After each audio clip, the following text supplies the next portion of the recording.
Se guardiamo l'invecchiamento, che è un dato oggettivo, le province messe peggio sono la provincia di Rovigo e la provincia di Belluno, dove abbiamo più anziani. Dopo Rovigo e Belluno arriva subito Venezia.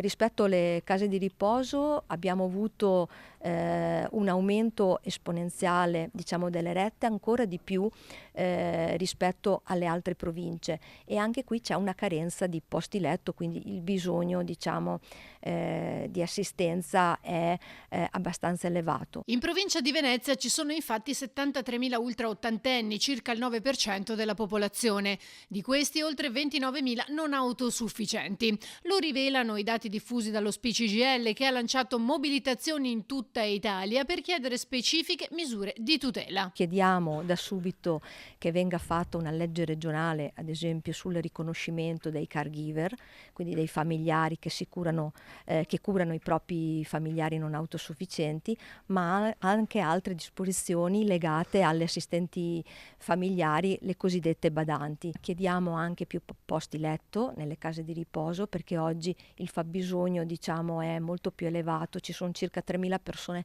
che stanno aspettando di entrare. Chiediamo anche che vengano calmierati i prezzi delle rette, che negli ultimi 3 anni sono aumentati in maniera esponenziale, ma anche che le rette vengano commisurate alla situazione, diciamo, di gravità della persona che entra nelle case di riposo. Da una parte dunque per la nostra regione serve una riforma del sistema delle RSA, dall'altra invece, sostiene Biancardi, potenziare la rete dell'assistenza domiciliare.